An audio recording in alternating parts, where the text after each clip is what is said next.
Alô, meus irmãos da ADECAL, pastor Ademilson, todo o ministério, toda a igreja. Estamos aqui hoje na Vila do Tatuoca e nós já realizamos um trabalho abençoado com a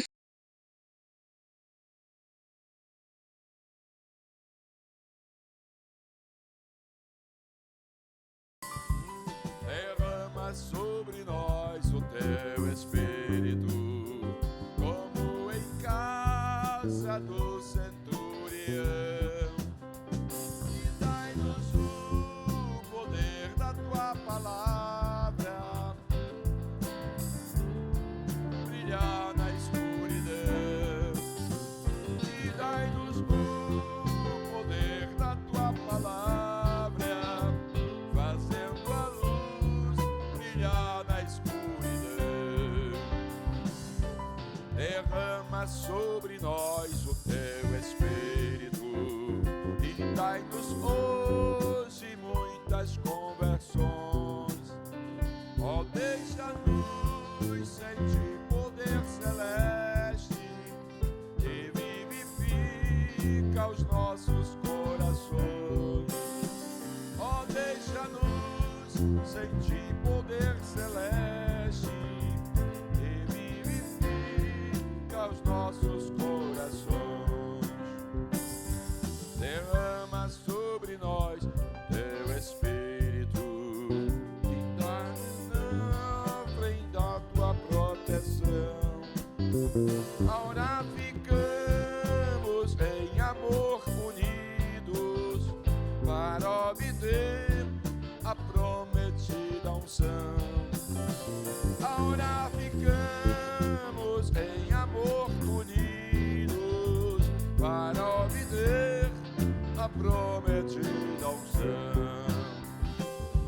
Desperta, Jesus Cristo, os que dormem, o muito profundo sono do jardim. Como operaste nos antigos tempos, com teu poder nos guia até o fim.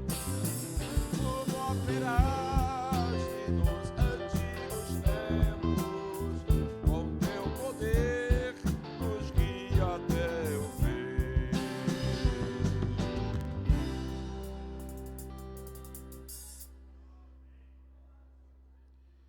Vamos ler a palavra de Deus no Salmo de número 77.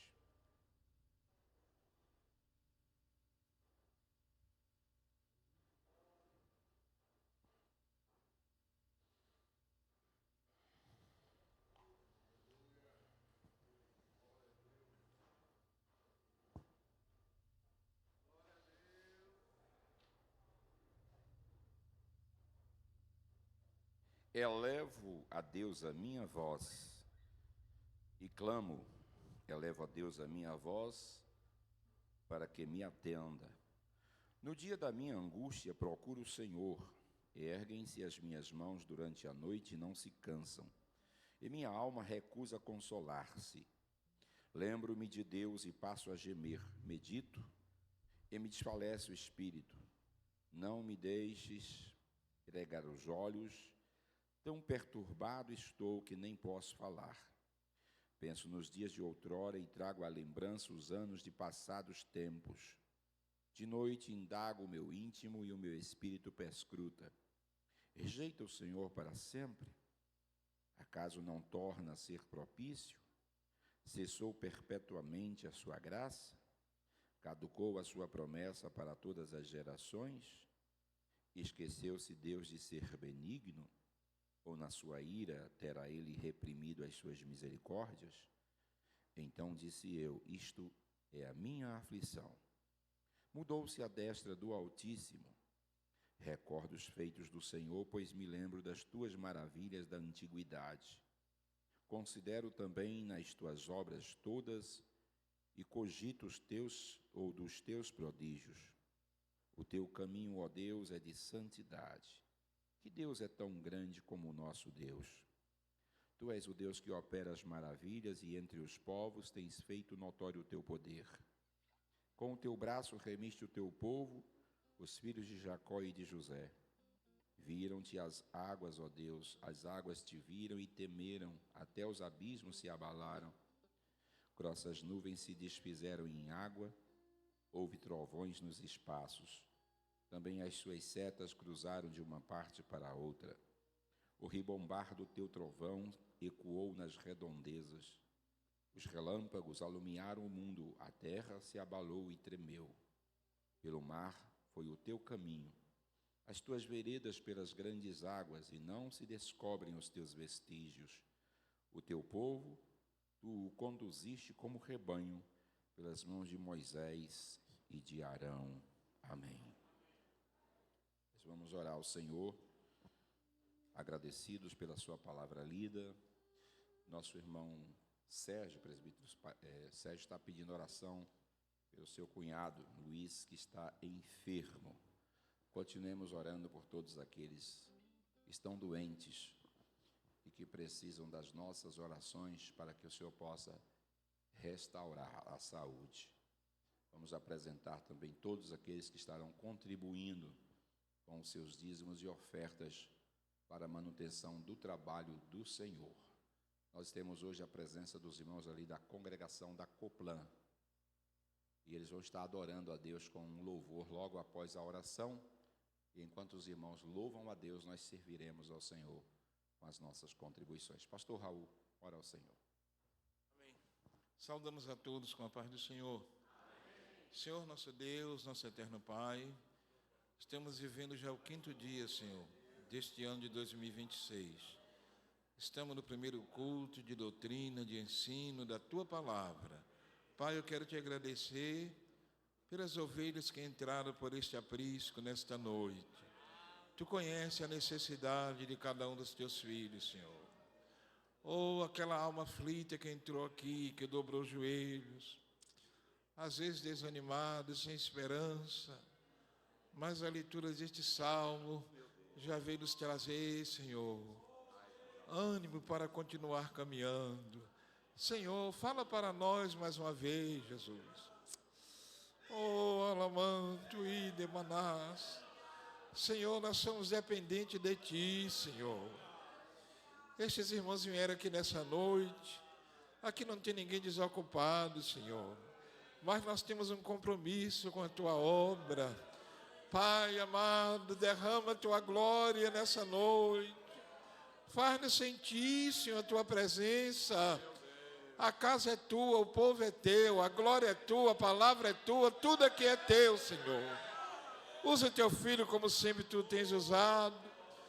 Ó Deus, e nós iremos sair daqui mais uma vez regozijados da Tua presença. Em nome do Teu Filho nós oramos. Amém. Glória a Deus.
Meus amados irmãos, nós queremos passar alguns avisos.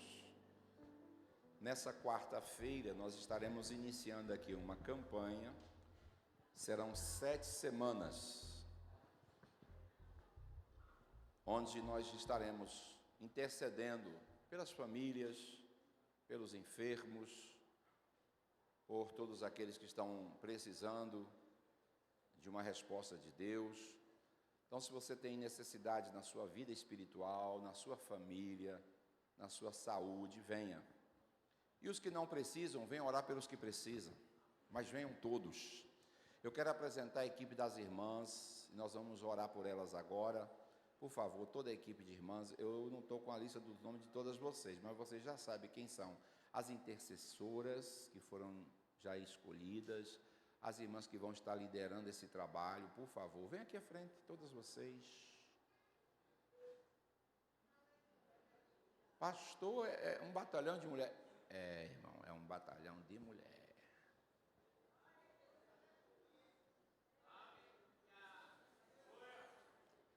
Muito bem.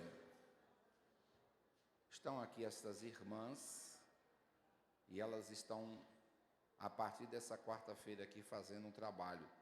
E o senhor, pastor, vou estar aqui na retaguarda orando, dando glória a Deus, ungindo os enfermos, aquilo que é a responsabilidade de todos nós, tá certo? Então estão aqui as nossas irmãs, que elas vão estar coordenando juntamente comigo, mas são elas que vão dar sequência. E nessa quarta-feira, por que está dando microfone assim? É o daí? É esse cabra que está desviado, é? Ah, muito bem. Estará conosco nessa quarta-feira o pastor Josias Lima. Ele vai ministrar a palavra de Deus, mas haverá aqui testemunhos e também intercessões. E as nossas irmãs já estão num propósito aí de oração, desde hoje, né? Então, quem quiser cooperar em oração, faça isso. E na quarta-feira, chegue antes. O culto começa às 7h30, mas chegue um pouco, uma meia hora antes, os irmãos, e venham estar orando também, em prol da nossa cidade, em prol de libertação, de restauração. Cadê o cartaz? Tem até já um tema. Não é esse que eu quero, não. Esse é o próximo, que a gente fala depois. Cadê o do trabalho de quarta-feira? Acha aí, meu irmão, vocês da mídia. Tem que estar conectado com o pensamento aqui. Vê se acha. Então, nessa quarta-feira estará aqui o pastor Josias e as nossas irmãs vão estar aqui adorando a Deus. Já foi designado aqui, irmãs, nós já achamos aqui, já tem um grupo de louvor, mas tem outras irmãs que vão estar também adorando e louvando a Deus. Então, eu vou pedir os irmãos para estar em pé, vamos estar orando e apresentando as nossas irmãs, que a partir de agora vai estar cooperando conosco.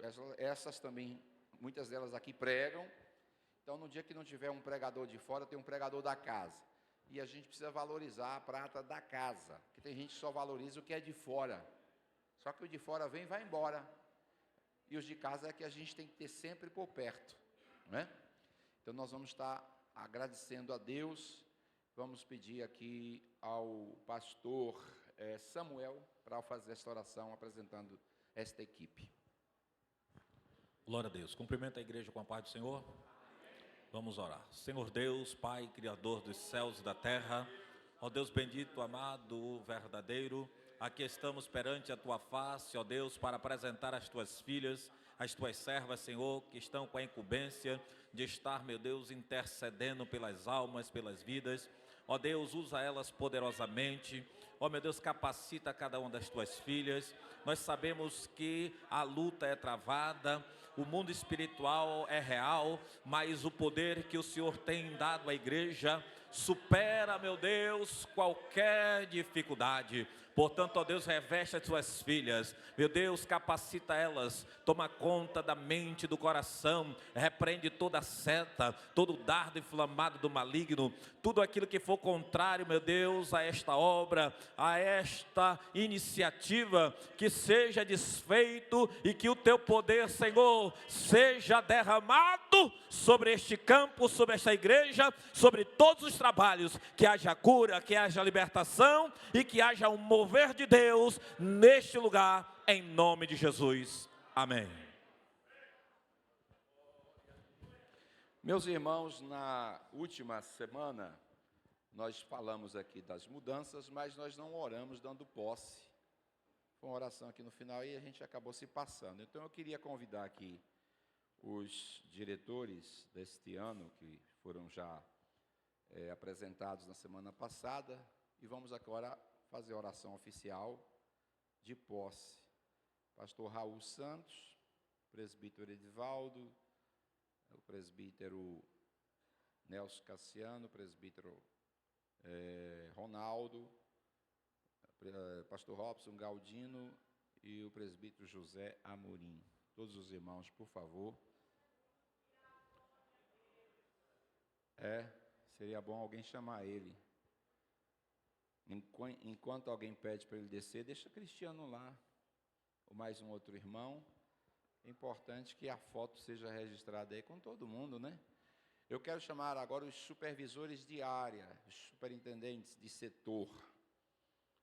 Já tem 2 aí, né? Que é o pastor Robson Galdino, é o superintendente da área de Chapadinha. O presbítero Edivaldo é o superintendente da área de Coplan, do setor Coplan. Pastor Samuel fica ali na frente, o senhor é o supervisor da Bela Vista, o setor da Bela Vista. Pastor Gilberto é o superintendente, supervisor da área de Embira. Pastor Claudionor Aquino é o superintendente da área de Baixa de Toquinha. Está presente? Ele não veio hoje, não? Rapaz. Muito bem. Esses irmãos vão estar atuando a partir de agora. Inclusive, eu quero já informar os irmãos da congregação da Bela Vista, Embira, Baixa de Toquinha, Coplan e Chapadinha. Os cultos mudam a partir dessa semana. Então, não haverá culto amanhã nessas congregações. O culto de doutrina, que seria terça-feira, passa a ser quarta-feira. E o culto público de quinta-feira passa a ser sexta-feira nessas 5 congregações que nós citamos aqui, porque os setores vão estar se integrando, no caso, os irmãos da área, para estar presentes e auxiliando nas subsedes, que a sede é aqui, né? Nas subsedes desses setores. Aqui na sede ficou para nos auxiliar o pastor Jefferson Bingri, quando eu digo na sede aqui do setor da sede, que é o setor número 1. Pastor Jefferson e o presbítero Anderson Feliciano. Antes está aí? Chega aqui. Os demais que já... o presbítero Évio mandou justificar que a esposa não está passando bem de saúde. É o segundo do pastor Robson Galdino. O presbítero Luiz Carlos. Está aí? É o segundo lá da Coplan. Alguém mais aí já tem segundo? Se tiver, me... Presbítero Roberto. Está presente, Roberto? O presbítero Roberto é o segundo lá da congregação do setor de Bela Vista. Então, faltaram aqui esses 2, né? Que não estão presentes. Vamos ficar em pé e vamos apresentar toda esta equipe de irmãos que vão estar atuando a partir de agora.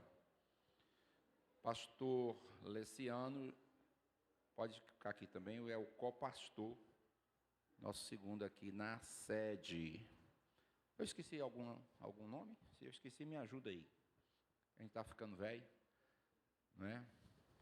Mas eu acho que são...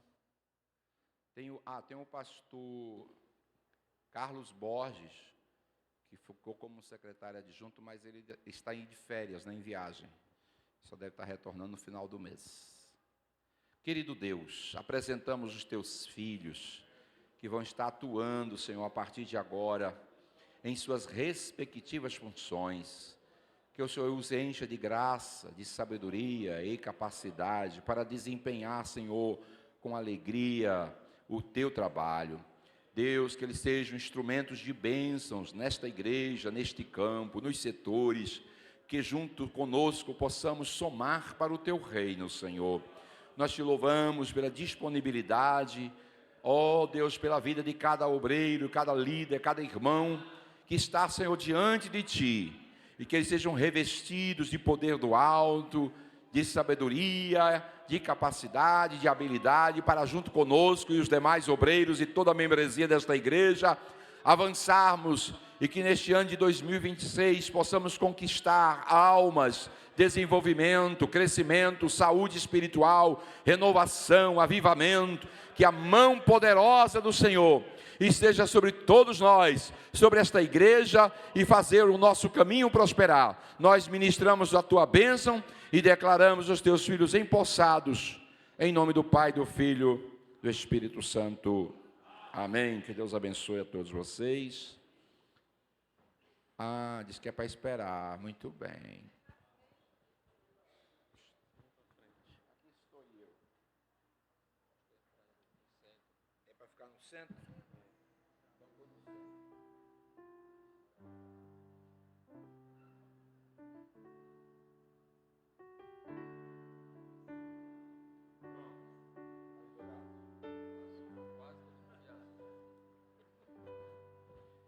Nosso irmão está convocando os senhores para uma reunião nessa sexta-feira, às 19 horas. Os senhores da sede, é isso? Eu acho que sim. Depois alguém me lembra aí, deve ser da sede. Então, nessa sexta-feira, às 19 horas, haverá reunião para os senhores. Meus irmãos, nós distribuímos aí um panfleto, um informativo, para os obreiros. Então, juntamente com os superintendentes de áreas, se alguém tiver dúvida, depois converse com eles, e aí a gente vai orientando os irmãos. Nós temos já algumas escalas, e a primeira escala de culto dos departamentos do setor aqui da área sede já está definida, e será no dia 17, não é isso? Alguém confirma para mim? Aquela escala de cultos de setor, se alguém tiver, nos ajude aí, a secretaria, por favor. Se eu não me engano, dia 17 é um sábado, e é um culto geral, com a participação dos adolescentes do setor. Então, atenção, liderança dos adolescentes, de todas as congregações desse setor, vão estar reunindo aqui na sede, dia 17. Então, nós teremos 2 sábados com culto de departamentos do setor. Então, esse sábado, 17, é um culto com todos os adolescentes do setor. Qual é o nosso setor? Tabela, Linha, Congregação Rua da Assembleia, Vilarejo, Tiradentes, Dona Rosa. É isso? Então, os adolescentes de todas essas congregações estão convocados para estarem presentes com seus respectivos líderes no sábado, dia 17. E tem mais outro departamento. Qual é o próximo aí, do de janeiro? Os senhores. Aonde? Pronto. Então, atenção, varões desse setor sede, o último sábado de janeiro será na Tabela. Todos os senhores do nosso setor estão convocados para estarem presentes neste culto lá na congregação da Tabela.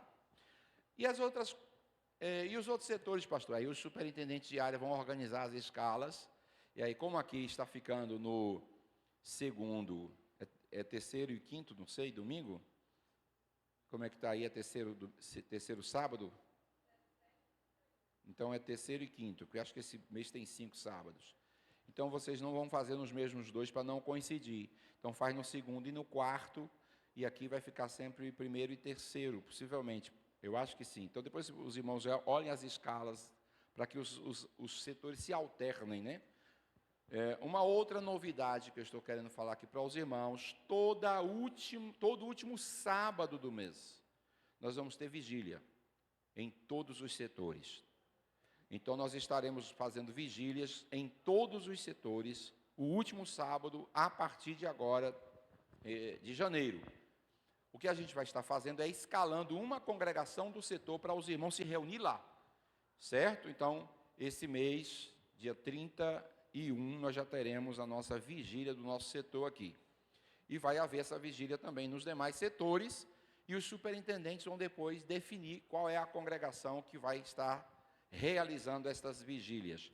Não é uma vigília até amanhecer o dia, porque domingo a gente tem escola dominical.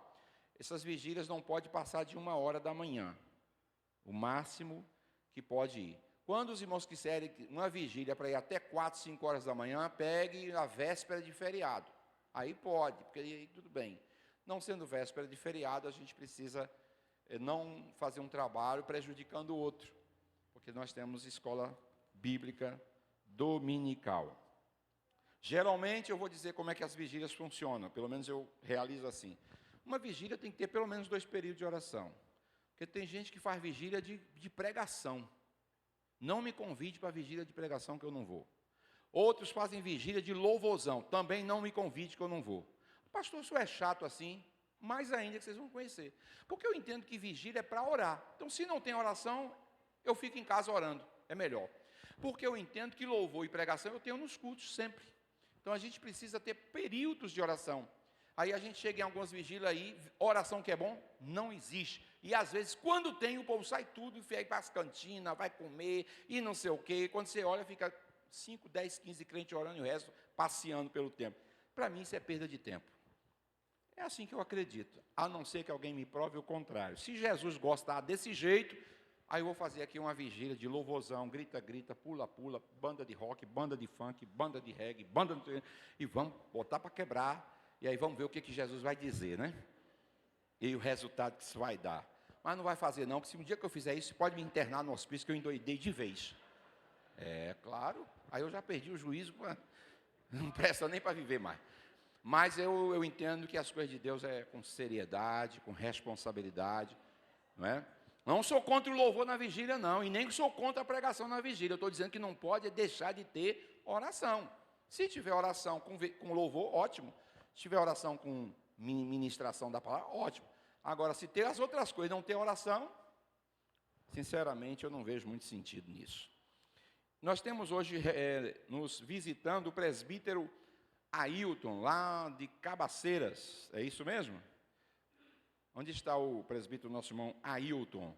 Muito bem, a igreja quer receber o nosso irmão com boas-vindas? Amém? Meu querido, se eu quiser sentar aqui do lado, acho um espaçozinho aqui por perto, pode vir para cá. Gostaria de saber se tem mais alguém nos visitando, irmãos de outras igrejas, de outras cidades, que estejam presentes. Faça assim para a gente conhecer, tem mais alguém?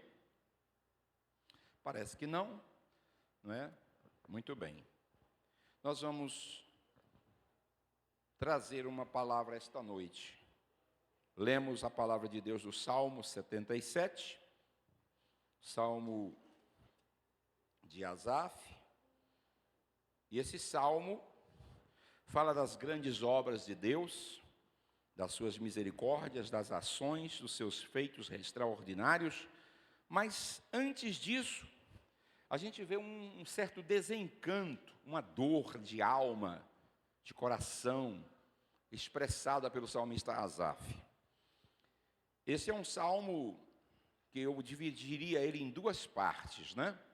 A primeira parte, ele está falando na primeira pessoa do singular, quando até o versículo de número 12 está falando na primeira pessoa, no caso eu.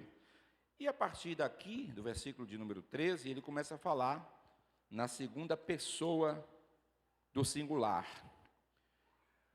Essa primeira parte, são feitas várias perguntas da parte de Asaf em relação a Deus, a sua bondade, a sua benignidade, questionamentos que muitas vezes geram sérios problemas. Ontem aqui pela manhã eu falei sobre dúvidas. E não é pecado você ter dúvidas. Você não pode deixar que a dúvida te leve à incredulidade. Porque não é a mesma coisa. Duvidar e ser incrédulo. Quando você tem dúvida, é quando você não tem uma resposta e está buscando entender. E nós temos vários personagens da Bíblia que tiveram seus momentos de dúvidas, de incertezas. João Batista, por exemplo, quando estava preso, ele teve dúvidas de que Jesus realmente fosse o Messias enviado por Deus. Ele pegou os seus discípulos e foi encaminhado, eles foram enviados até Jesus para que desse-lhes uma resposta. Pergunta se é ele mesmo ou se esperaremos outro, porque a dúvida que pairou no coração de João Batista é porque parece que Jesus não estava dando muito bola para João Batista, né? Não foi visitá-lo na cadeia, não foi lá ter uma boa conversa, e olha que eles eram primos, né? Parentes. Mas Jesus não esteve lá. Então a impressão que dava é que alguma coisa poderia estar dando errado. Então essa dúvida foi tirada quando os próprios discípulos de João foram até Jesus. Jesus disse: eu não vou responder nada não, fica aí. E observe o que esteja acontecendo, depois você leva um relato, conta o testemunho, fale para ele o que vocês viram e o que vocês ouviram. E quando os discípulos de João voltaram, começou a dizer: olha, os coxos estão andando, os cegos estão enxergando, os leprosos estão sendo purificados, as pessoas estão sendo libertas, os demônios estão sendo expulsos. Aí João Batista disse: verdadeiramente, ele é o Messias, é o enviado de Deus. Aí não teve mais dúvida. Então o problema de ter dúvida não desmerece, não diminui ninguém. É verdade que Tomé, a gente gosta sempre de malhar Tomé, né? De criticar, chamar os crentes de Tomé. Mas eu não vi Jesus reprovando Tomé no sentido de excluí-lo da comunhão. Pelo contrário, se tem dois discípulos que Jesus, ao ressuscitar, se dirige especificamente, um é Pedro e o outro é Tomé. E aí Jesus disse: Tomé, não sejas incrédulo, mas seja crente, porque tu duvidastes. Veja aqui os sinais dos cravos, da lança, coloca a tua mão aqui, o teu dedo na chaga, e aí ele cai, estremece e diz: Senhor meu e Deus meu. Agora, porque vistes, crestes, Tomé, bem-aventurados que não viram e creram. Mas a questão da dúvida de Tomé, ela, se a gente for olhar, também não foi só Tomé que duvidou. Os próprios irmãos, diz a Bíblia, de Jesus, não criam nele. Por exemplo, quando você lê a carta de São Judas, e eu li ela aqui ontem de manhã, a carta de São Judas foi escrita por quem? Pelo irmão do Senhor Jesus. Só que quando Jesus estava realizando seu ministério público aqui, esse São Judas, que escreveu a carta, não cria em Jesus. Só passou a crer em Jesus depois da ressurreição. A ressurreição foi uma virada de chave na vida de muita gente, que passaram a crer depois dos milagres. Essa fé simples das pessoas de acreditar em tudo, ser crédulo em tudo, tem um lado bom, mas tem um lado perigoso. Porque as pessoas que acreditam em tudo, elas são facilmente manipuladas. Elas são facilmente enganadas. Esses aventureiros da religião, que pregam prosperidade, que mentem em nome de Deus, que trazem revelações e profecias em nome de Deus, prometendo os céus, o mundo e os fundos para essas pessoas, são aproveitadores da fé das pessoas simples, das pessoas que não questionam. Tem pessoas que alguém diz: Deus manda te dizer, ele já começa a tremer de medo, como se fosse realmente Deus ali presente. Às vezes pode ser até Deus, mas você tem que ter prudência e cautela e questionar, conversar com Deus. É assim mesmo, Senhor? Eu preciso de uma confirmação, preciso de uma resposta. Gideão, quando foi avisado pela primeira vez, ele não acreditou de imediato. Ele teve dúvidas. E o que é que ele fez? Provas com Deus. Ele molhou o rego, não é? Ali o altar, e ele fez a primeira prova. Se amanhecer tudo aqui seco, não é? E a relva molhada ao redor, eu vou entender que Deus está nesse negócio. Aí, quando ele chegou lá, estava assim: não, vou inverter agora, eu quero a grama seca em volta, e aqui em cima tudo molhado. E assim foi. Depois de todas essas provas, mesmo assim, ele ainda ficou um pouco duvidoso. Aí ele ouviu um sonho. O camarada contou um sonho, e ainda deu interpretação do sonho. Disse, olha, isso é a mão de Deus através de Gideão. Aí quando ele disse, pronto, terceira confirmação, agora não tem mais jeito, Deus é comigo mesmo. E mesmo na confirmação, quando ele levou os homens para serem selecionados, foram 32 mil homens, e ainda lá o funil se estreita. Voltaram logo de cara 10 mil, e depois foi selecionando, desses 10 mil que ficaram, na verdade voltou 22 mil, desses 10 mil que ficaram, ainda voltaram 9.700, só restaram 300, né? Mas Deus estava naquele negócio, e com 300 ele venceu aquela batalha. Então, o fato de você ter dúvidas em relação a algumas questões é algo do ser humano, de pessoas que pensam, de pessoas que têm raciocínio, de pessoas que têm inteligência. E se tem um momento que muitas vezes bate as dúvidas, é quando o silêncio se instala. Quando você não tem respostas de ninguém, quando todas as portas parecem fechadas, quando os céus parecem de bronze, quando você não ouve qualquer voz, qualquer vestígio, qualquer sinal, e parece que as tuas orações são nulas, parece que as tuas orações não são respondidas, e parece que Deus não está se importando, e isso bate dentro de cada um uma angústia, um desespero de alma.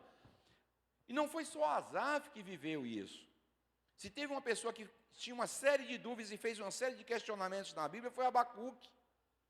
Abacuque chegou quase a perder a esperança, porque ele viu os ímpios prosperando, a maldade, as injustiças, tantas coisas absurdas acontecendo, como a gente vê nos dias atuais. Coisas que são pavorosas, e parece que ninguém reage, parece que as pessoas estão entorpecidas, parece que os governantes, os líderes, as pessoas que poderiam se manifestar, se silenciam, se calam, algumas por conveniência, outras por medo, outras por pressão, seja lá o que for, mas Abacuque viveu essas tensões. Você acha que Deus condenou Abacuque por causa dos seus questionamentos? Não. Aí quando você lê o capítulo 3 e os últimos versículos de Abacuque, você vê a resposta de Deus naquela mensagem escrita por Abacuque. Você vê o alívio que Deus trouxe ao coração de Abacuque. Mas não foi só Abacuque. Você vai ver Elias também vivendo um período de desencanto, de desilusão.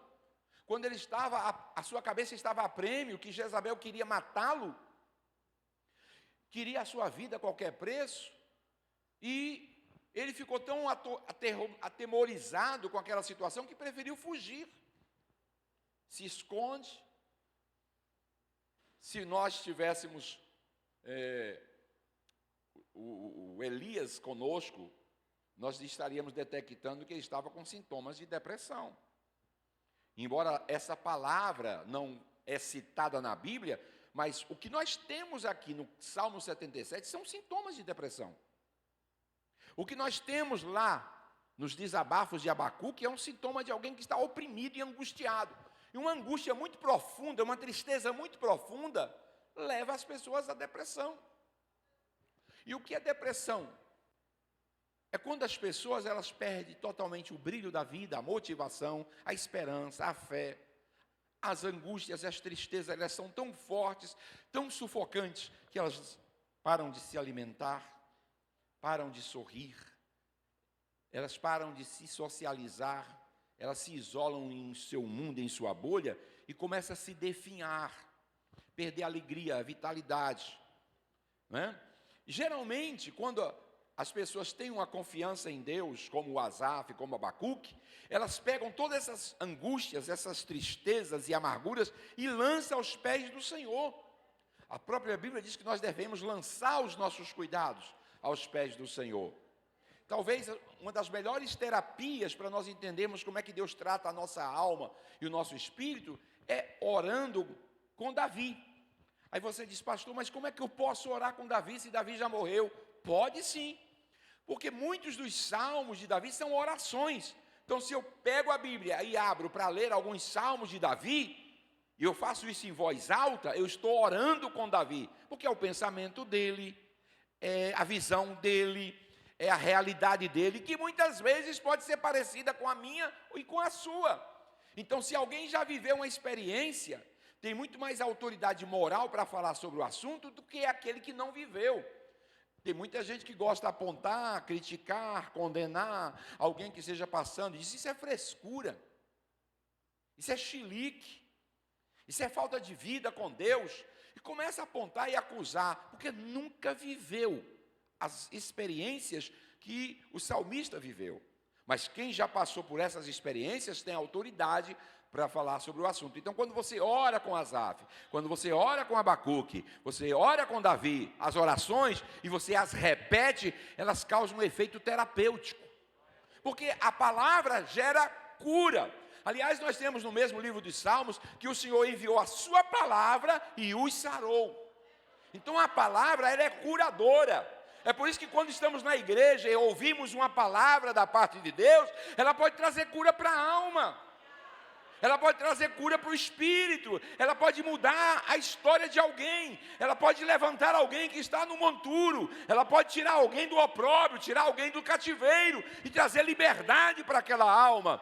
E quantas almas têm estado cativas, às vezes na igreja, às vezes cantando, às vezes pregando, às vezes trabalhando, e aparentemente você não sabe o que está passando dentro da alma daquele indivíduo.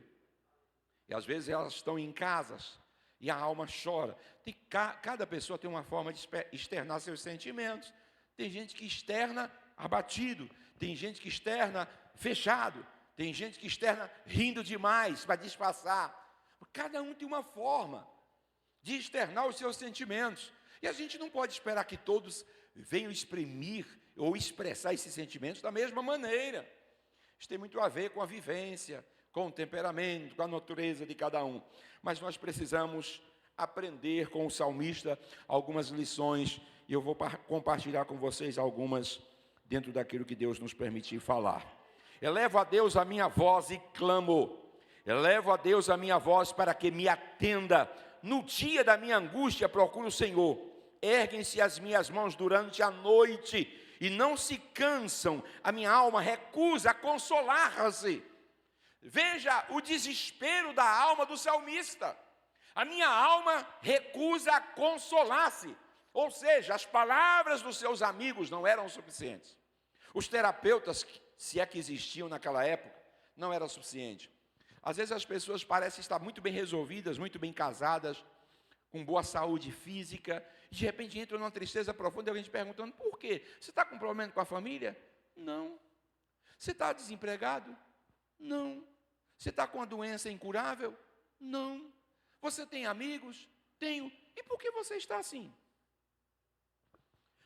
Às vezes são questionamentos internos que o marido não entende, a mulher não entende, o filho não entende, o pastor não entende, o amigo não entende.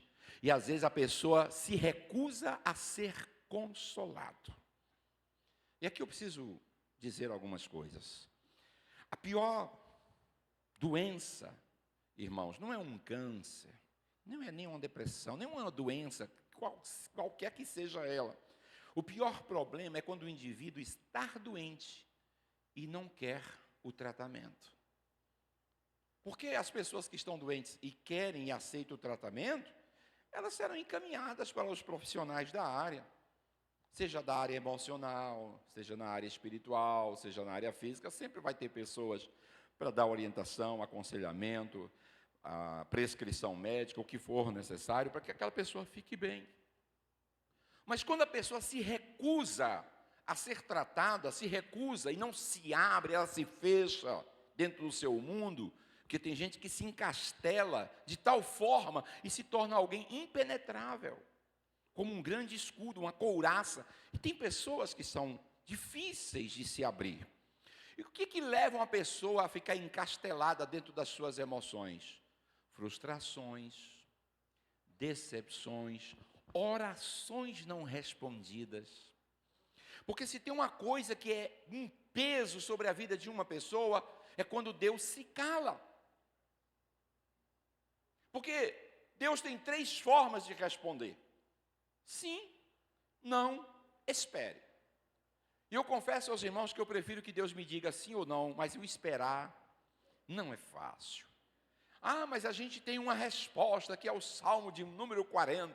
Esperei com paciência no Senhor, e Ele ouviu o meu clamor. É muito bom a gente ler o Salmo, mas quando você está numa situação e que precisa de uma resposta, você não quer o silêncio, você quer ouvir alguma voz. Aqui entra um lado extremamente perigoso que eu preciso chamar a atenção. Geralmente, quando as pessoas estão nesse estado de angústia, elas estão muito vulneráveis, muito sensíveis. E aí é que precisa se ter muito cuidado, porque quando as pessoas estão sensíveis e vulneráveis, geralmente aproxima-se destas pessoas alguém aproveitador, para explorar a vulnerabilidade do indivíduo. E aí ele se apresenta como o salvador da pátria. Ele se apresenta com a solução fácil, apresenta um atalho. E como o ser humano gosta de atalhos. Se esse caminho aqui é mais curto, por que eu vou pelo mais longo? O grande problema é que em relação à cura, em relação à solução, não há atalhos. Não existe curas em relação a certas questões instantâneas. E deixa eu dizer isso aqui para os irmãos. Cura do físico, ela pode ser instantânea. Mas cura da alma não é instantânea. Não existe cura da alma instantânea. Eu desafio o terapeuta, eu desafio o psicólogo, eu desafio o psiquiatra, que em uma conversa a pessoa esteja com seus problemas totalmente resolvidos. Eu desafio. Não há. E outra coisa, espiritualmente a cura, ela é processual. E quando eu estou falando que a cura é processual, tem que ter tempo. E aí você precisa entrar numa coisa em sintonia, porque o tempo de Deus não é cronológico, o tempo de Deus é kairos. E aí a gente tem dificuldade de aceitar isso. Deus não usa relógio. Não precisa ser medido pelo tempo. Ele é a própria eternidade. Só que a gente tem pressa, porque o homem é finito. O homem tem prazo de validade. Nós temos começo, meio e fim. E aí nos aterroriza o fato de que a vida vai acabar. Nos aterroriza o fato de que logo nós não vamos estar aqui, seremos consumidos. E aí vem o pavor, vem o medo, o terror. E parece que esses terrores são tão terríveis que muita gente não suporta o peso e começa a morrer antes do tempo. Existe uma coisa perigosa que acontece muito em relação às pessoas que têm uma visão distorcida da vida. E o que é isso, pastor? É uma coisa chamada autocomiseração. O que é autocomiseração? Autocomiseração é piedade de si mesmo. Pobre de mim, coitadinho de mim, ninguém me vê, sou tão pequenininho, por isso que eu sou humilhado, por isso que ninguém dá bola para mim, eu não sei nem para que eu existo, não sei para que eu vivo, não sei o que eu estou fazendo aqui, e ele começa a sofrer por autocomiseração, é aquela autopiedade. E deixa eu te falar, tem gente que até na oração ele expressa isso. Eu sei, Senhor, que eu não mereço nada. Eu sou um imprestável mesmo. Eu nem sei se o Senhor vai ouvir minha oração. Mas fazer o quê? Eu estou aqui mesmo. E aí começa aquelas lamúrias. E esse é um tipo de oração que Deus não gosta. A carta aos Hebreus diz que aquele que se aproxima de Deus, escute aqui, aquele que se aproxima de Deus, creia que Ele é galardoador daqueles que o buscam. Portanto, cheguemos, pois, com confiança junto ao trono da graça de Deus, a fim de sermos ajudados em tempo,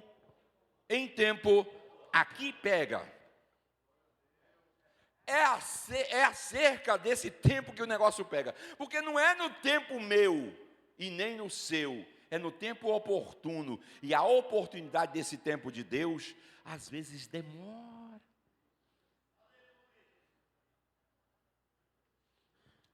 Mas Deus não ouviu a oração? Ouviu. Ele não tomou nota da oração? Tomou. Ele já não liberou uma resposta? Liberou. Mas no tempo oportuno. Só que o tempo de Deus é o Kairos. O nosso é o Cronos. E nós queremos que Deus atenda no nosso tempo. E Deus disse, não, não é no seu tempo, é no meu tempo. Eu lembro que eu falei aqui em um culto de doutrina sobre as promessas de Deus, e alguém disse, quem tem promessa de Deus não morre. Tem até hino que é cantado aí, que quem tem promessa de Deus morre, irmão. Todos que têm promessa de Deus morrem. É porque às vezes você esqueceu de ler o que está em Hebreus capítulo 11. O último versículo de capítulo 11 de Hebreus. Vamos ler os dois anteriores, o versículo 38 a seguir. Eles, homens dos quais o mundo não era digno, errantes pelos desertos, pelos montes, pelas covas, pelos antros da terra, todos estes que obtiveram bom testemunho por sua fé, não obtiveram, contudo, a concretização da promessa, por haver Deus provido coisa superior a nosso respeito, para que eles sem nós não fossem aperfeiçoados. Ou seja, eles não viram a concretização da promessa. Por quê? Porque morreram. Deus fez promessa a Abraão de fazer dele uma grande nação, sim ou não? Deus mentiu? Não. Deus cumpriu a promessa, sim ou não? Mas cumpriu quando? Depois da morte de Abraão. O tempo de Deus não é o meu tempo. Às vezes nós não temos todas as respostas para as nossas dúvidas, para as nossas indagações. Entretanto, nós precisamos aprender a confiar e descansar em Deus. Quando as respostas não vierem, eu tenho que fazer o que está lá em Lamentações. Bom, disse Jeremias, é ter esperança e guardar em silêncio a salvação do Senhor. Salvação aqui não tem nada a ver com a salvação da alma, é livramento, é o escape. Aguardar o livramento de Deus da depressão. Aguardar o livramento de Deus da perseguição, aguardar o livramento de Deus de algo que está torturando a alma. Um momento chega. Então, se você virou para a esquerda, para a direita, para frente, para trás, não resolveu, aguarde em silêncio. E no silêncio Deus vai se revelar. Aliás, muitas vezes nós queremos ouvir Deus em meio ao barulho. Deus fala em meio ao barulho? Fala. Mas eu vou te falar uma coisa, Deus é especialista em falar no silêncio. É. Eu me lembro que Elias teve uma experiência com o Senhor, está lá no livro dos Reis, e aí o texto diz que ele estava querendo ouvir a voz de Deus. Acho que é 2 Reis, vamos ver se... Finalzinho aqui... 1 Reis. E aí, meus irmãos, quando ele estava querendo que Deus falasse com ele, diz o texto que veio um terremoto. 1 Reis, capítulo 19, 12. Vamos o 11 até o 13. Disse Deus, sai e põe-te nesse monte perante o Senhor. Eis que passava o Senhor, e um grande e forte vento fendia os montes, despedaçava as penhas diante do Senhor. Porém, o Senhor não estava no vento. E depois do vento, um forte terremoto. Mas o Senhor não estava no terremoto. Depois do terremoto, fogo. E aí a gente, quando fala de fogo, Deus está presente, olha o fogo. Né? Ainda mais pentecostal, né? Que gosta do fogo. Mas o Senhor não estava no fogo. E depois do fogo, um cicio. Tranquilo e suave. Aí, Elias começou a ouvir Deus falar, no suave, na voz baixinha. Cicil é falar baixinho. Mas Deus fala baixinho? Fala. Porque quando Deus fala baixinho, significa que Ele só está falando para você, não é para os outros. Às vezes Deus vai usar alguém aqui para falar alguma coisa, Ele vai lá no ouvido do irmão e vai falar para ele, Cicil, baixinho, porque é só para aquele irmão. Não é para os outros ouvir. Deus fala no terremoto, fala no vento, fala no fogo, fala. Mas muitas vezes Deus fala no momento que você está em silêncio, compenetrado, quebrantado, precisando de uma voz. E aí Deus se revela muitas vezes nesse silêncio. Como eu citei aqui Abacuque, e eu gosto muito das expressões que estão lá em Abacuque, nós vamos encontrar no capítulo 2, e o versículo 1, escrito o seguinte: por-me-ei na minha torre de vigia, colocar-me-ei sobre a fortaleza, e vigiarei para ver o que Deus me dirá, e que resposta eu terei à minha queixa. Ele queria ouvir Deus falar, ele estava decidido a ouvir Deus falar, ele faz questão de ouvir Deus falar, está muito bem registrado nesse livro de Abacuque, mas ele diz que estaria na torre de vigia. Às vezes nós queremos ouvir Deus falar, mas nos lugares errados. Nós temos uma quantidade de crentes, e não é pequena, viu, irmãos, que só vive pulando de igreja em igreja.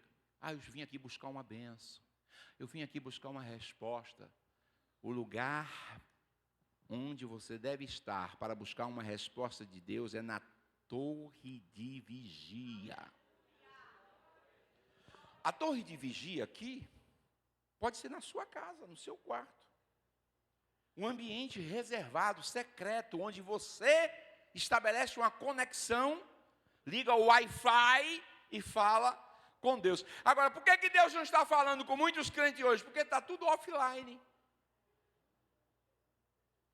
E offline Deus não fala. Está fora da fiação, não tem rede. Não tem rede, perdeu. Mas deixa eu te falar, aqui nessa casa, Deus está online.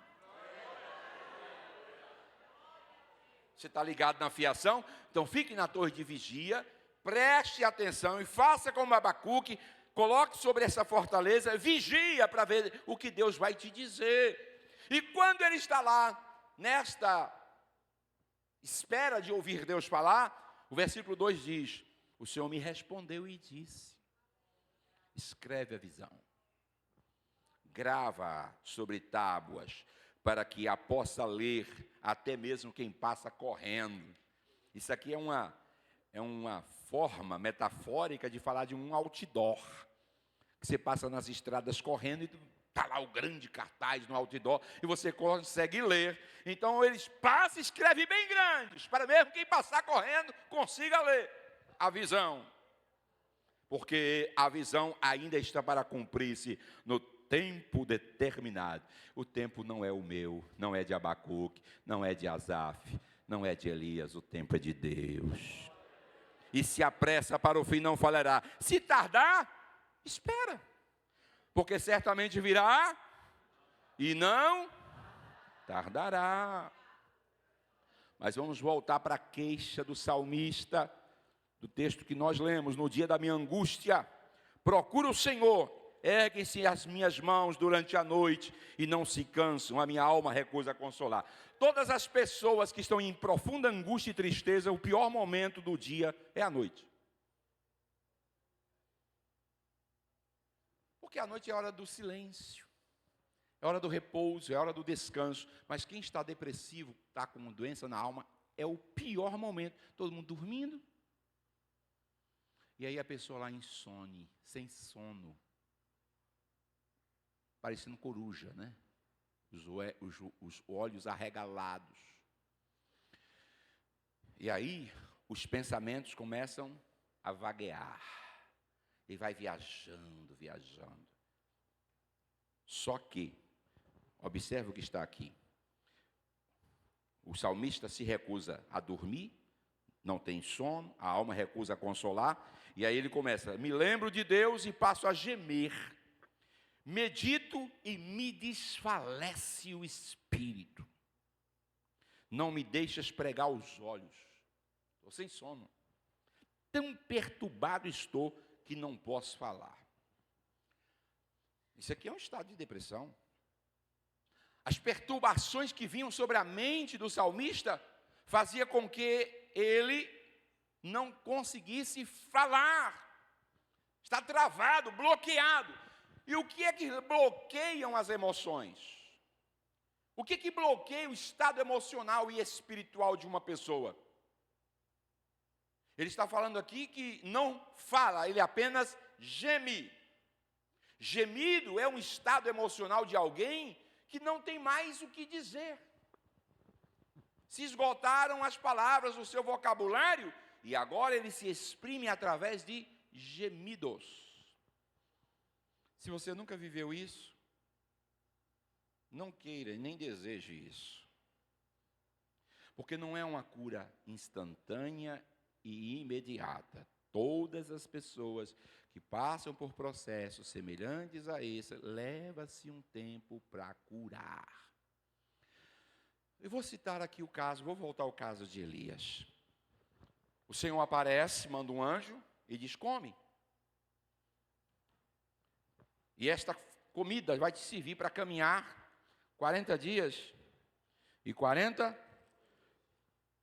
Quando Elias comeu, irmãos, aquela comida, ele foi fortalecido, sim ou não? Sim. E vamos voltar então para a gente entender um pouco esse processo, lá do mesmo capítulo 19, e o versículo 13. Ouvindo Elias, envolveu o rosto no seu manto, saindo-se, pois, à entrada da caverna. E uma voz disse: que fazes aqui, Elias? Eu pergunto, Deus sabia ou não sabia o que Elias estava fazendo? Mas eu acho interessante, porque não só aqui, isso vai se dar com vários personagens da Bíblia, como eu comecei a ler a Bíblia junto com os irmãos agora em Gênesis, e Gênesis tem perguntas cruciais, né, que Deus faz ao homem: onde estás? Etc. E entre outras perguntas que são muito importantes. Deus gosta de perguntar, mesmo sabendo a resposta, Ele quer que você fale. Quando eu vejo Deus fazendo uma pergunta e quer que você fale, significa que Deus quer ouvir a sua oração. Porque tem gente que não confia na sua oração, só confia na oração do outro. Ora por mim, irmão, ore por mim, irmão. Como é que você vai ser curado na alma? Como é que você vai ser curado no espírito se você não fala? A oração do irmão, a minha oração, pastor, ela pode trazer cura física. E pode te ajudar na recuperação espiritual. Mas cura da alma só é possível pela palavra. Todos os que viveram processos depressivos na Bíblia só foram curados quando falaram. Então, se você não está disposto a falar, se você não está disposto a compartilhar a tua dor, se você não está disposto a abrir esta casca, esta couraça diante de Deus e diante de alguém que Deus coloca ao teu lado, dificilmente você vai conseguir superar. Então, ouça esse conselho. Cura da alma se dá pela palavra. Que fazes aqui, Elias? Vamos ouvir ele responder. Tenho sido em extremo zeloso pelo Senhor Deus dos exércitos, porque os filhos de Israel deixaram a tua aliança, derribaram os teus altares, mataram os teus profetas à espada, e eu fiquei só e procuro tirar minha vida. Só respostas negativas. Não há uma palavra positiva. Toda pessoa doente emocionalmente, ele só vê o mundo cinzento. Ele só vê dor, desgraça, prejuízo, morte, abandono. Só vê tristezas. Por quê? Porque está com a alma ferida. A alma de Elias está ferida. Procuram tirar minha vida. Disse o Senhor: vai, volta ao teu caminho para o deserto de Damasco. Chegando lá, unge Azael, rei sobre a Síria, a Jeú, filho de Ninsi, ungirás rei sobre Israel, e também Eliseu, filho de Safate, de Abel Meolá, e ungirás profeta em teu lugar. Deus já botou um substituto na hora. Quem escapar a espada de Azael, Jeú o matará. E quem escapar a espada de Jeú, Eliseu o matará. E eu também conservei em Israel 7.000, todos os joelhos que não se dobraram a Baal, e toda a boca que o não beijou. Então partiu dali Elias e achou Eliseu, filho de Safate, que andava lavrando com as duas juntas. Bom, aqui já é outro assunto. Como é que Deus curou a alma de Elias? Dando ele uma missão. Deu uma missão para ele. Ele poderia dizer, eu não posso fazer porque eu estou doente. Deus não perguntou se ele estava doente. Ele só perguntou, o que você está fazendo aqui? Sabe o que Deus estava dizendo? Sabe por que você está doente, Elias? Porque você está sem o que fazer.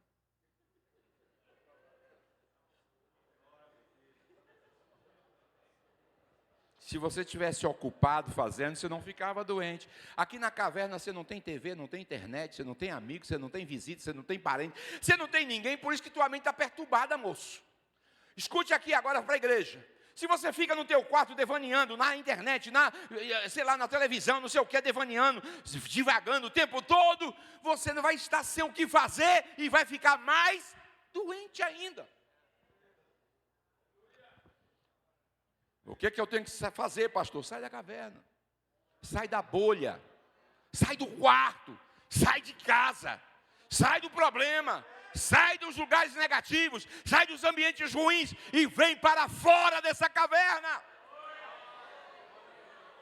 Aliás, por falar de caverna, agora vamos entrar numa questão filosófica, né? No mito da caverna de Platão. Aí o cara lá na caverna, o tempo todo, só vivia no escuro, então aquilo era o mundo dele. Até que alguém disse, você precisa sair fora da caverna. Quando ele saiu para fora da caverna, ele viu tudo lindo, luz, que coisa maravilhosa, e ficou encantado com a realidade fora da caverna.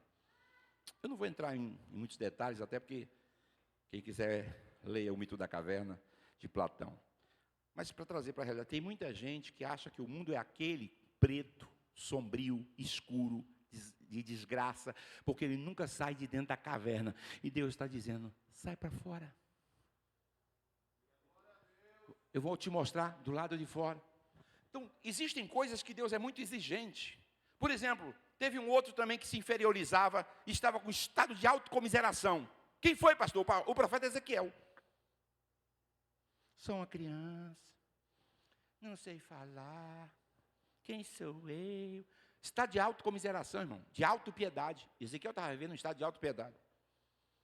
Aí Deus disse, levanta, moço. Vou te falar assim, prostrado não, põe de pé. Põe-te de pé, e eu falo contigo. Se você se prostra e não se coloca de pé, não vai haver mudança, porque tem gente assim, mas por que Deus não me levanta? Porque você tem duas pernas para se levantar. Eu gosto de uma frase de um pregador que ele diz assim, olha, Deus não fará absolutamente nada que o homem possa fazer, mas ele vai mover céus e terra naquilo que é impossível ao homem fazer. Aí é coisa de Deus, aí ele faz, mas aquilo que eu e você podemos fazer, você terá que fazer. Então, mover-se para fora da caverna, com as pernas, é você que tem que fazer. Aí Deus disse, está de pé, né, Ezequiel? Agora eu vou falar com você. Tu está dizendo que não é criança? Mas tu vai levantar reis, abater reis, ir em palácios, e a tua palavra, a tua profecia vai impactar, e reinos serão atingidos, envolvidos. Deus deu uma missão extraordinária a Ezequiel, que não se considerava nada. Deixa eu te dizer, quando Deus apareceu a Paulo, porque alguém pensa que Paulo era aquele homem invencível, inatingível, intocável. Oh, irmão, que homem de fibra forte, que homem extraordinário, que nunca viveu fraqueza. Você está precisando ler a Bíblia, eu vou te mostrar as fraquezas de Paulo agora. Abra a sua Bíblia na segunda carta aos Coríntios. E vamos ver o que Paulo vai dizer aqui no capítulo 1. Eu gosto da Bíblia, porque a Bíblia é um negócio extraordinário, irmão. Versículo 4 do capítulo 1 da segunda carta aos Coríntios. Abra a sua Bíblia e vamos ler comigo. Vai te ajudar e muito no que nós vamos falar aqui agora. É Ele que nos conforta em toda a nossa tribulação. Quem consola? Deus. Para podermos fazer o quê? Consolar os que estiverem em qualquer angústia, com a consolação com que nós mesmos somos contemplados pelo Senhor. Então quem já foi consolado por Deus, quem já teve a sua angústia superada por Deus, tem habilidade para ajudar os que estão precisando de consolo. 5. Porque assim como os sofrimentos de Cristo se manifestam em grande medida a nosso favor, assim também a nossa consolação transborda por meio de Cristo. 6. Mas se somos atribulados, é para o vosso conforto e salvação. E se somos confortados, é também para o vosso conforto, o qual se torna eficaz, suportando vós com paciência os mesmos sofrimentos que nós também padecemos. 7. A nossa esperança a respeito de vós está firme, sabendo que como sois participantes dos sofrimentos, assim também sereis da consolar. Está sofrendo hoje? Logo, logo vai chegar a consolação. Agora, olha o que ele começa a dizer aqui a partir do versículo 8. Porque, irmãos, não quero que sejais ignorantes, e nem ignoreis, melhor dizendo, a natureza da tribulação que nos sobreveio na Ásia, porque ela foi acima das nossas forças, a ponto de desesperarmos da própria vida. Ué, não era o durão? Casca grossa? O homem colérico? O filho do general? O que espancava a gente? Está desesperado da vida, com medo.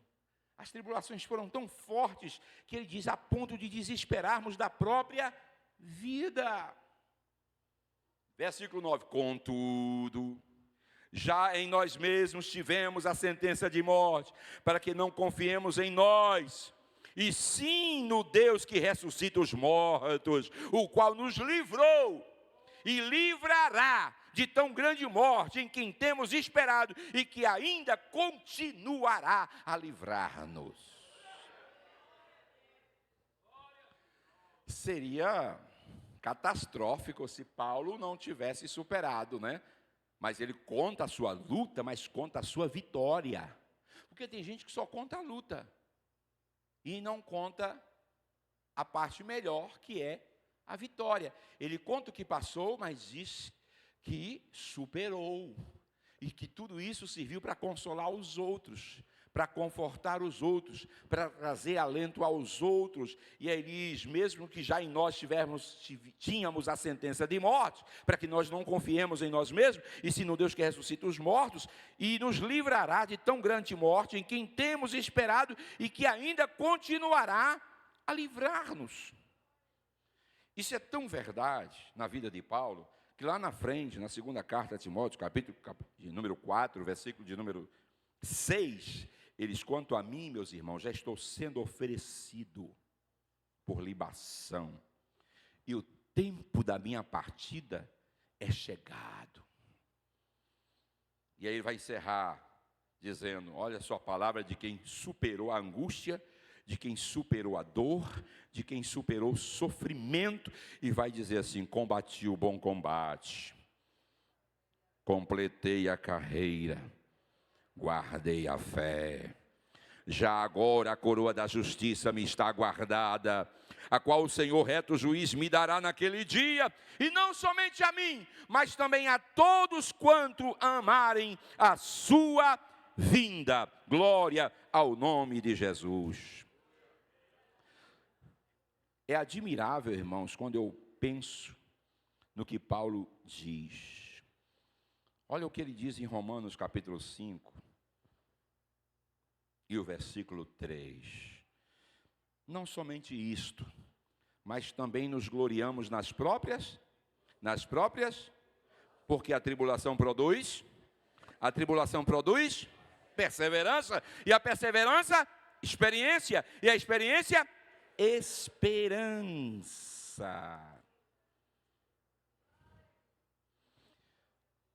Mas eu ainda fico mais admirado com o que Paulo vai dizer um pouquinho mais na frente, no capítulo 8, versículo 18, do mesmo livro de Romanos. Veja que declaração, irmão, que Paulo faz. Isso aqui para mim é extraordinário.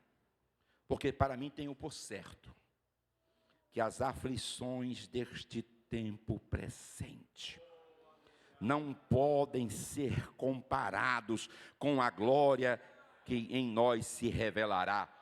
Com a glória a ser revelada em nós, é a mesma coisa. Não há comparação. Ou seja, tudo isso aqui que eu falei dos meus sofrimentos é fichinha. Perto da glória que está reservada. Perto daquilo que eu vou alcançar. Perto daquilo que eu vou conquistar. Paulo tinha tanta certeza disso. Olha para mim, irmãos. Para mim o viver é Cristo e o morrer é lucro. Se eu vivo, vivo para Cristo. E se eu morro, estou no lucro, que eu estou perto de Cristo de novo. Então, de qualquer forma, para mim, não faz muita diferença. Ele aprendeu a depender única e exclusivamente de Deus. Quando você passa a viver e depender única e exclusivamente de Deus, pode vir a tribulação, pode vir a peleja, pode vir a angústia, mas junto virá consolação. E Deus te fará triunfar sobre qualquer tribulação. Vamos voltar para o Salmo 77. Meu Deus do céu, a hora acabou. E eu não terminei.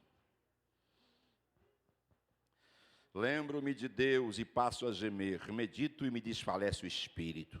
Não me deixes pregar os olhos. Não me deixes pregar os olhos. Tão perturbado estou que não posso falar. Penso nos dias de outrora. E trago à lembrança os anos de passados tempos. De noite indago o meu íntimo e o meu espírito perscruta. Rejeita o Senhor para sempre? Acaso não torna a ser propício?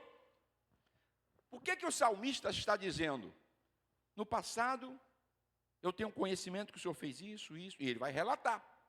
E ele começa a lembrar dos feitos antigos. E aí, irmãos, quantas vezes nós somos saudosistas? E por falar em saudosismo, aí a gente lembra do Salmo 137. Estávamos em Babilônia, com saudade da nossa terra de Sião.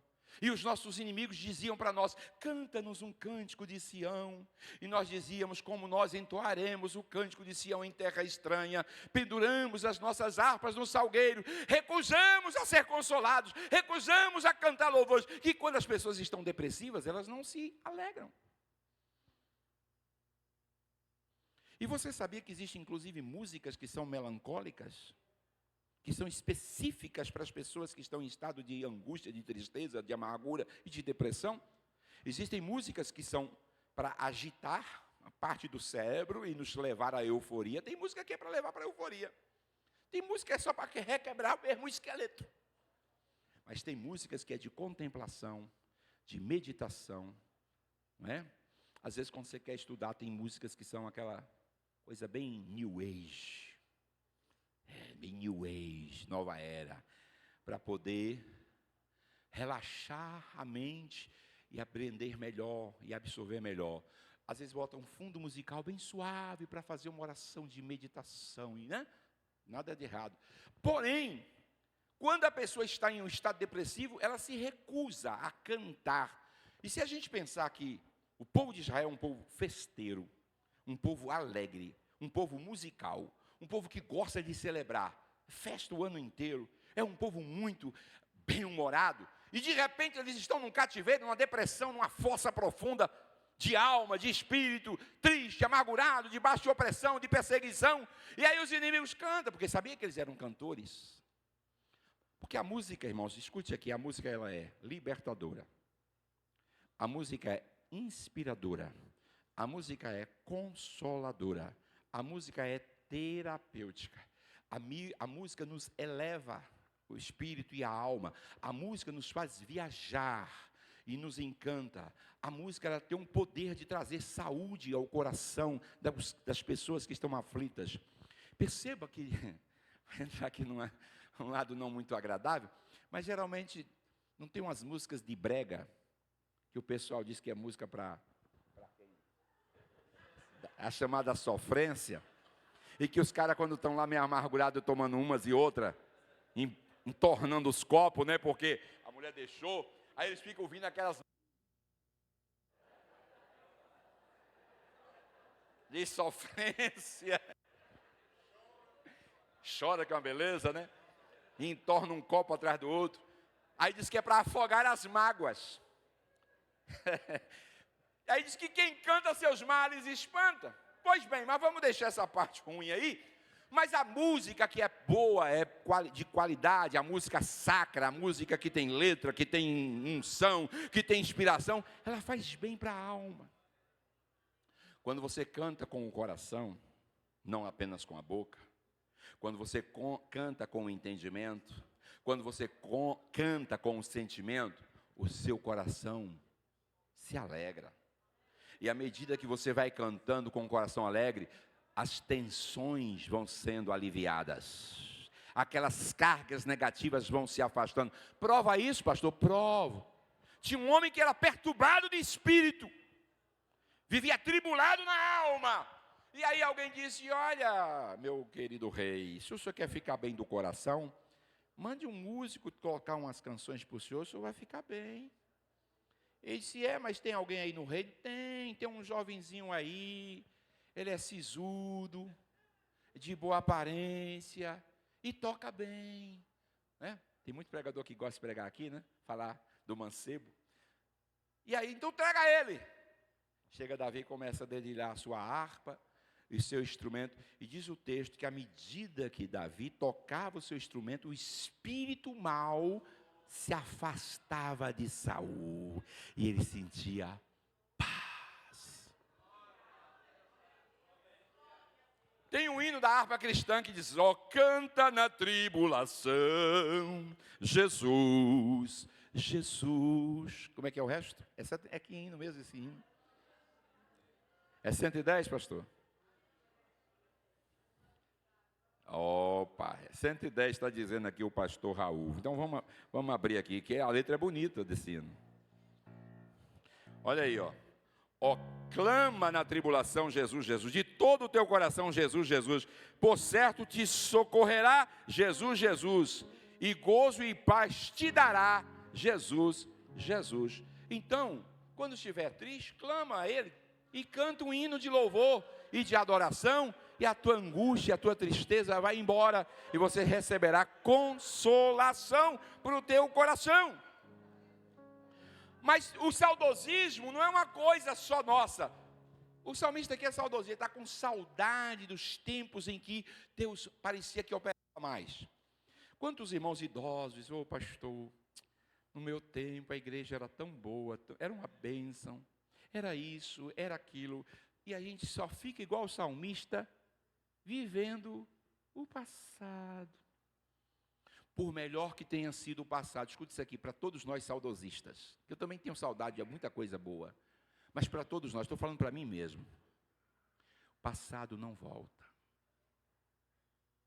Vou repetir, o passado não volta. Deus não é Deus de coisas velhas. Um dia eu vou pregar aqui o Deus de coisas novas, e vocês vão ver que coisa surpreendente. O Deus das coisas novas. Ele diz, eis que faço novas todas as coisas. Novos céus, nova terra. Quem está em Cristo, nova criatura é. As coisas velhas se passaram, e eis que tudo se fez novo. Mas Deus é eterno, mas não é velho. Vou repetir, Deus é eterno, mas não é velho. Deus está do mesmo jeito de 2000 anos atrás. Deus está do mesmo jeito de 100 mil anos atrás. Deus está do mesmo jeito de 1 milhão de anos atrás. Ele não muda. A Bíblia diz que em Deus não há mudança nem sombra de variação. Nós envelhecemos, Deus não. Mas eu estou ficando velho. Ok, você pode ficar velho, mas você pode renovar. Porque a Bíblia diz que até os velhos renovarão as suas forças e ainda darão, e ainda darão, e ainda darão, e ainda darão frutos. Eu falei aqui, que na vigília de passagem, que uma árvore mesmo cortada, mas se a sua raiz estiver na terra, ao cheiro das águas, está lá no livro de Jó, ao cheiro das águas brotará e voltará a produzir vai novamente germinar e dará frutos.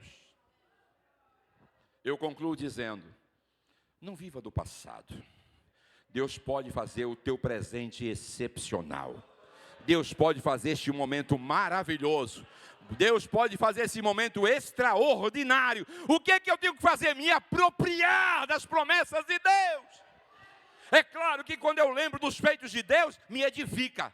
Quando eu lembro das maravilhas de Deus, me edifica. Quando eu lembro das mensagens poderosas que os homens de Deus pregaram, me edifica. Mas eu posso saber e crer que o Deus que usou Elias, o Deus que usou Abraão, o Deus que usou Isaac, o Deus que usou Isaías, o Deus que usou os apóstolos, é o Deus que continua ativo, é o Deus que continua presente. Ele é o Jeová Shammah. O que é Jeová Shammah? É o Deus que está presente. E se Deus está presente, então a cura, a milagre, a libertação, a transformação, a maravilha, ao poder sobrenatural, ao extraordinário de Deus.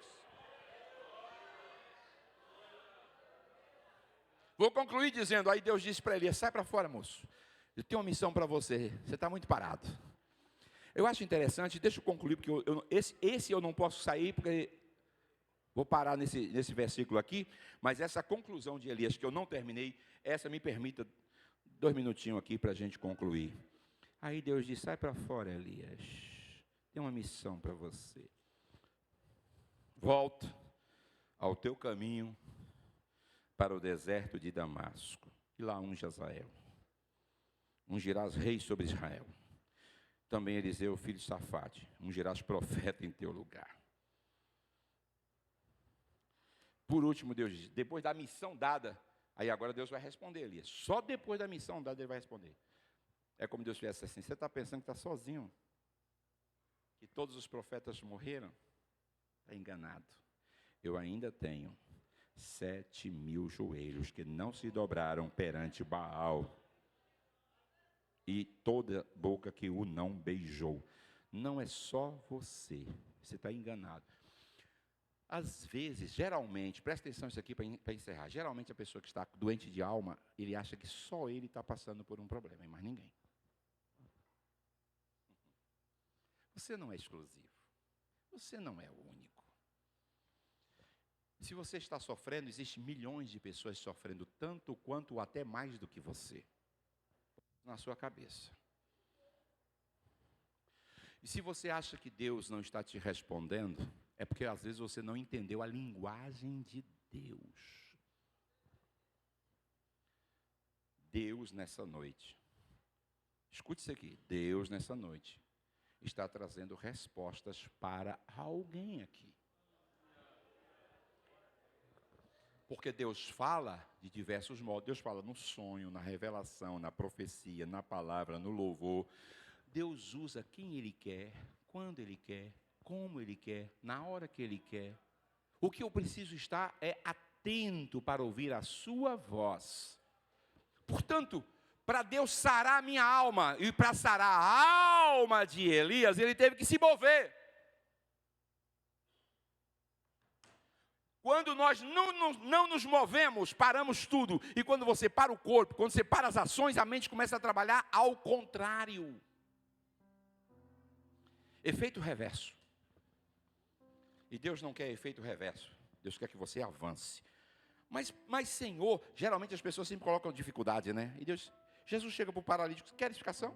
Ele disse, mas ninguém me lança na água, ninguém me bota no tanque. Tem sempre outro que passa, sempre eu sou preterido, sempre sou esquecido. Eu não estou perguntando se você quer ser jogado na água, não. Estou perguntando se você quer ficar são.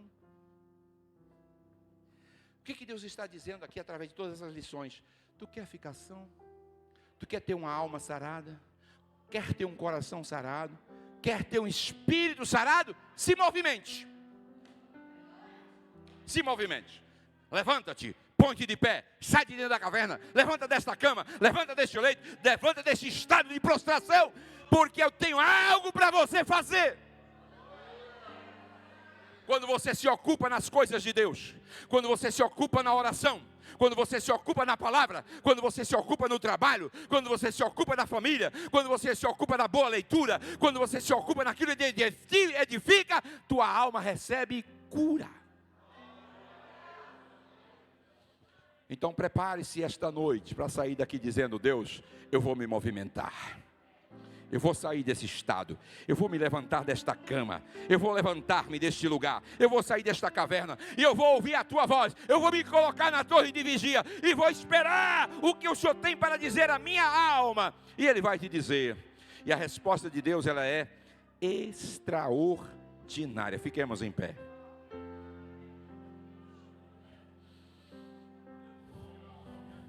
Essa é a resposta de Deus. Ainda que a figueira não floresça, nem haja fruto na vide, e o produto da oliveira minta, e os campos não produzam mantimento, e as ovelhas sejam arrebatadas do aprisco, e nos currais não haja gado. Todavia, eu me alegrarei no Senhor e exultarei no Deus da minha salvação. Querido Deus e precioso Pai que estás nos céus, temos trazido a Tua palavra esta noite. Ó Deus, falamos das lamentações de Jeremias, das lamentações de Asaf e de Elias, de Paulo e de outros que te fizeram e passaram por momentos difíceis, de tribulação, de angústia, mas o Senhor é o Deus de toda consolação. E eu sei que ainda que falte o mantimento, ainda que falte, Senhor, o fruto da vide, como disse o profeta Abacuque, todavia eu me alegrarei esperando no Senhor. E nesta noite eu sei que a alegria do Senhor é a nossa força. Deus vem trazer restituição, vem trazer renovação, vem recuperar os que se perderam, vem restituir o que se foi e torna a dar-nos, como disse o salmista Davi, alegria da tua salvação. Que os nossos corações sejam renovados, que as nossas forças sejam recuperadas, que as nossas energias sejam multiplicadas e que possamos avançar na força do Senhor.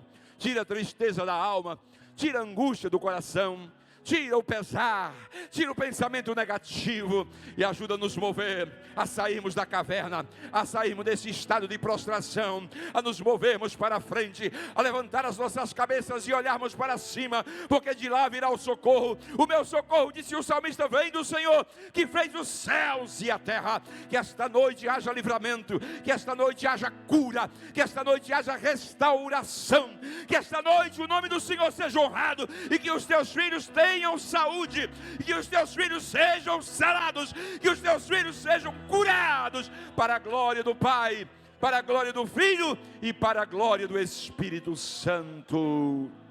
Amém. Que a graça do Senhor Jesus Cristo, o amor de Deus nosso Pai e a comunhão do Espírito Santo permaneça com todos os salvos, desde agora e para sempre. Todos dizem ADECAL 2026.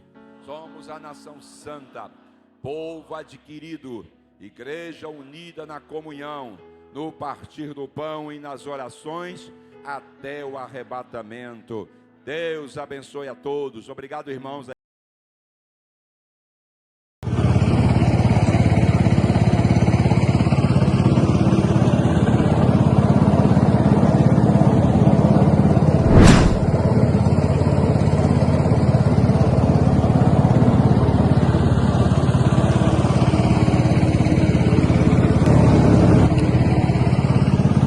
Senhor, meus irmãos da ADECAL, o pastor Ademilson, todo o ministério, toda a igreja. Estamos aqui hoje na vila do Tatuoca e nós já realizamos um trabalho abençoado com as crianças da comunidade.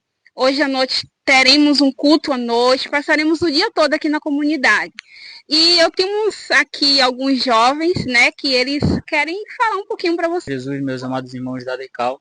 Estamos aqui com a missionária Nilzinha. Nilzinha é uma bênção na minha vida, uma segunda mãe para mim, ajudou no meu discipulado, esteve presente, mesmo distante, quando estava na Bahia, acompanhando meu crescimento espiritual.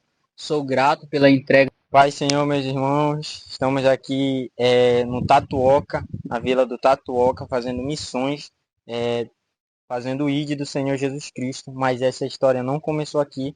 Começou em 2020 na vila do Antim, quando veio missionários da Bahia, juntamente com o projeto do Paricatuba, na igreja, na sede. E foi naquele dia, no domingo à noite, que eu pude provar o sabor do Evangelho. E hoje estou aqui fazendo o ID do Senhor Jesus Cristo. Fui salvo pela graça do Senhor Jesus Cristo, que me alcançou e nos alcançou com o projeto de evangelização nessa beirada. E estamos aqui, firme e forte, para a glória do Senhor Jesus. Todavia eu me alegrarei,